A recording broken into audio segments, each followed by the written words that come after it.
বাংলাদেশের সংসদের দিকে তাকান, একদম প্রথম সংসদ থেকে আজ পর্যন্ত, এবং বিজনেসম্যানের অংশগ্রহণ সংসদে কি পরিমাণ বা কি শতকরা কি হারে বেড়েছে, এটা কিন্তু শুধুমাত্র 2014 সালের ঘটনা না, বা 2018 সালের ঘটনা না, বা 2024 সালের ঘটনাও না।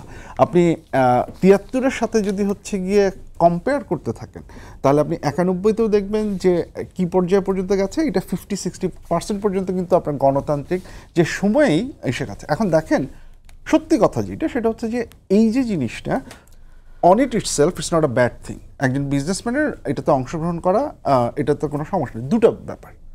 নাম্বার ওয়ান হচ্ছে যে আপনি যে বিজনেস গ্রুপ যাদের হচ্ছে গিয়ে ইন্টারেস্ট পলিসির সাথে, আপনার কমার্স পলিসি বলেন, আপনার সম্প্রসারণের জন্যই আমি তার শেল্টারটা নেয়া ব্যাপারটা, ইটস নট অ্যাবাউট শেল্টার। আমি বলতেছি রাষ্ট্রের তো একটা নীতি থাকে, রাষ্ট্র তো একটা বাণিজ্য নীতি তৈরি করে। এখন সেই বাণিজ্য নীতি তৈরি করার ক্ষেত্রে যদি হচ্ছে গিয়ে বিজনেসম্যানরাই থাকেন হচ্ছে গিয়ে সেই নীতিটা তৈরি করবার জন্য, সেই আইনটা তৈরি করবার জন্য, তাহলে সেটা তো একটা স্পেসিফিক গোষ্ঠী বা গ্রুপকে হচ্ছে গিয়ে সুযোগ সুবিধা দিচ্ছে। সেটা হচ্ছে প্রথম সমস্যা। দ্বিতীয় যে সমস্যাটা যেটা হচ্ছে, আমি যেটা বললাম যে আপনি অংশগ্রহণ করেন বা এইটা, বাট এখন পর্যন্ত এই যে কথাটা বলা হলো যে বিজনেসম্যানরা যে টাকাটা দিচ্ছেন, কি পরিমাণ টাকা দিচ্ছেন, কোন কোন বিজনেস গ্রুপ দিচ্ছেন, এইটার কোনো ধরনের স্বচ্ছতা কি আমাদের কাছে আছে? এইটার কোনো ধরনের ডাটা বা ইনফরমেশন কি এক্স্যাক্টলি হচ্ছে কি আমাদের কাছে আছে? এইটার যেটা সমস্যাটা হচ্ছে যে পরবর্তীতে কোনো গ্রুপ কী ধরনের সুযোগ সুবিধা পাচ্ছে।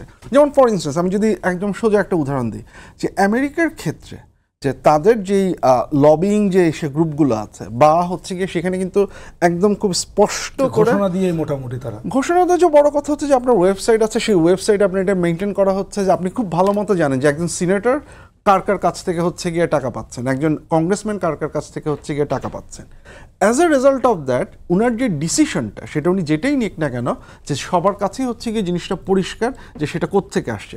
আমাদের ক্ষেত্রে এই যে একদিকে হচ্ছে গিয়ে আপনার একটা বিশেষ গোষ্ঠীর আপনার সংসদে প্রতিনিধিত্বের হারের সংখ্যা বাড়ছে, একই সাথে যে জিনিসটা হচ্ছে এই অস্বচ্ছতা থাকার কারণে আমাদের পক্ষে খুব স্পষ্ট করে বোঝা সম্ভব হচ্ছে না যে কোনভাবে কাজটা হচ্ছে।